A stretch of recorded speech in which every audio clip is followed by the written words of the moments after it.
గూఢచర్యం, ప్రమాదకరమైన మిషన్లు, దేశభక్తి.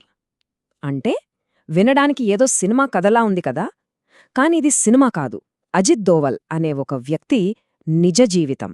ఆయన స్టోరీ నిజం చెప్పాలంటే ఏ స్పై థ్రిల్లర్ నవలకు తక్కువేమి కాదు. సో ఈరోజు మనం ఆయన ప్రయాణం గురించి తెలుసుకుందాం.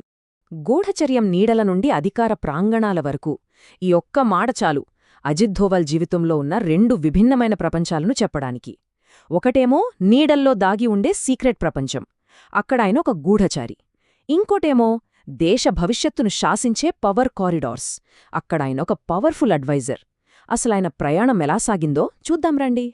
ఆయన్ని అందరూ ఇండియాస్ జేమ్స్ బాండ్ అంటారు. మరి ఈ పేరు ఊరికే రాలేదు కదా. తెరవెనుక ఆయన చేసిన సాహసాలు, దేశ రక్షణ కోసం ఆయన పన్నిన వ్యూహాలు, అవన్నీ కలిసి ఆయనకు ఈ గుర్తింపును తెచ్చిపెట్టాయి. ఆయన లైఫ్ నిజంగా ఒక థ్రిల్లర్ నవల లాంటిదే. సరే, మరి ఆ నవలలో ఫస్ట్ చాప్టర్లోకి వెళ్ళిపోదామా? అసలు మన దేశ భద్రతా వ్యవస్థను కొన్ని దశాబ్దాలుగా ప్రభావితం చేసిన ఆయన జర్నీ ఎక్కడ స్టార్ట్ అయిందో చూద్దాం. ప్రతి పెద్ద కథకు ఒక చిన్న ప్రారంభం ఉంటుంది కదా. అజిత్ దోవాల్ కథ కూడా అంతే. ఉత్తరాఖండ్లోని ప్రశాంతమైన కొండల్లో 1945 జనవరి 20న మొదలైంది. మరి ఇంత సాధారణంగా మొదలైన ఒక వ్యక్తి దేశంలోనే అత్యంత శక్తివంతమైన వ్యక్తులలో ఒకరిగా ఎలా మారారు చూద్దాం. ఒక పోలీసాఫీసర్గా మొదలుపెట్టి దేశంలోనే టాప్ స్పైగా మారిన జర్నీ, ఆ ట్రాన్స్ఫర్మేషన్ ఎలా మొదలయ్యింది, ఆయన తన కెరీర్ను ఎలా మలచుకున్నారో తెలుసుకుందాం. సో ఆయన మార్గం చాలా క్లియర్గా ఉంది. ముందు స్ట్రాంగ్ ఎడ్యుకేషనల్ ఫౌండేషన్, ఆ తర్వాత దేశసేవ. డాక్టర్ భీమ్రావ్ అంబేడ్కర్ యూనివర్సిటీలో చదువుకున్నారు. తర్వాత నేషనల్ డిఫెన్స్ కాలేజ్ నుంచి ఎంఫిల్ పట్టా పొందారు. ఫైనల్గా 1968లో ఇండియన్ పోలీస్ సర్వీస్ అంటే ఐపీఎస్లో చేరారు. ఇక్కడితో ఆయన జర్నీ అఫీషియల్గా స్టార్ట్ అయింది. కానీ ఇది జస్ట్ బిగినింగ్ మాత్రమే. కేరళ కేడర్ ఐపీఎస్ ఆఫీసర్గా జాయిన్ అయినా ఆయన కెరీర్ చాలా తొందరగా ఇంటెలిజెన్స్ వైపు టర్న్ తీసుకుంది. అంటే యూనిఫామ్లో కనిపించే లైఫ్ నుంచి నీడల్లో పనిచేసే ఇంటెలిజెన్స్ బ్యూరో అంటే ఐబీ ప్రపంచంలోకి అడుగుపెట్టారన్నమాట.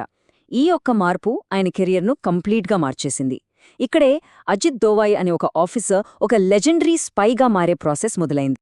ఒక స్పై లైఫ్ అంటేనే మారువేషాలు, సీక్రెట్స్, ఇంకా డేంజర్. అలాంటి ప్రపంచంలో అజిత్ దోవల్ కొన్ని దశాబ్దాల పాటు బతికారు. ఆయన కెరియర్ని డిఫైన్ చేసిన కొన్ని మేజర్ ఆపరేషన్స్ ఏంటో ఇప్పుడు చూద్దాం. ఈ టైమ్ లైన్ చూడండి ఒకసారి. ఇవి కేవలం డేట్స్, ఈవెంట్స్ కావు. ఇదొక ధైర్యసాహసాల కథ.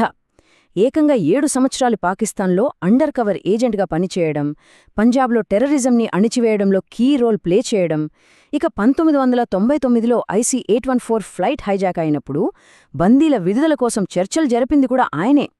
ఈ ప్రతి ఆపరేషన్లోనూ ఆయన తన ప్రాణాల్ని పణంగా పెట్టారు. ఇలా ఫీల్డ్లో కొన్ని దశాబ్దాల ఎక్స్పీరియన్స్, లెక్కలేనన్ని సక్సెస్ఫుల్ ఆపరేషన్లు, ఇవన్నీ కలిసి ఆయన ఇంటెలిజెన్స్ బ్యూరోలో టాప్ పొజిషన్కి తీసుకెళ్లాయి. 2004లో ఆయన ఐబీ డైరెక్టర్గా బాధ్యతలు తీసుకున్నారు. చెప్పాలంటే ఆయన సేవకు దక్కిన కరెక్ట్ రికగ్నిషన్ అది. ఇన్నాళ్ళో నీడల్లో ఉండి పనిచేసిన అజిత్ దోవల్ ఇప్పుడు వెలుగులోకి వచ్చారు. అంటే ఒక గూఢచారిగా తెరవెనక ఉండే వ్యక్తి ఇప్పుడు దేశభద్రతా విధానాలనే డిజైన్ చేసే స్థాయికి చేరుకున్నారు.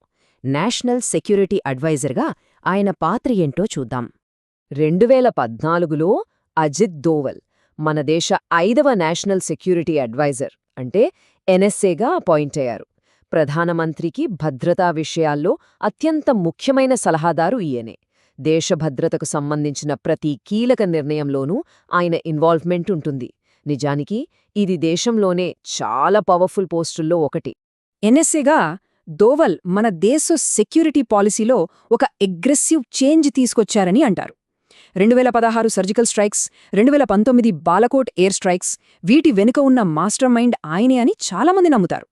అంతేకాదు, కౌంటర్ టెర్రరిజం పాలసీని స్ట్రాంగ్ చేయడంలో, అలాగే గ్లోబల్ పవర్స్తో మన సంబంధాలను బలోపేతం చేయడంలో ఆయన ఎక్స్పీరియన్స్ దేశానికి బాగా హెల్ప్ అయింది.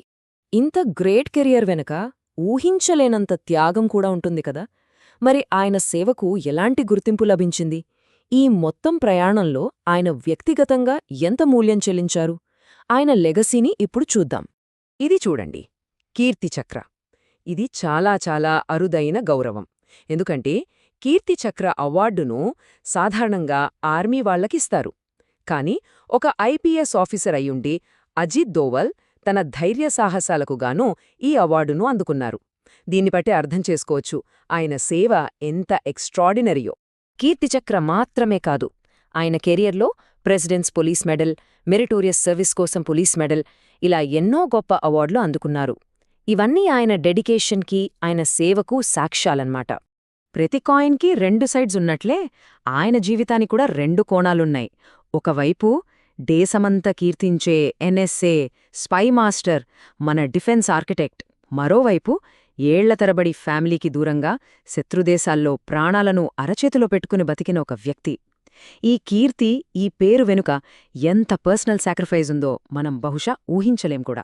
నిజమైన దేశభక్తి తరచుగా నిశ్శబ్దంలో, వెలుగుకు దూరంగా వర్ధిల్లుతుంది.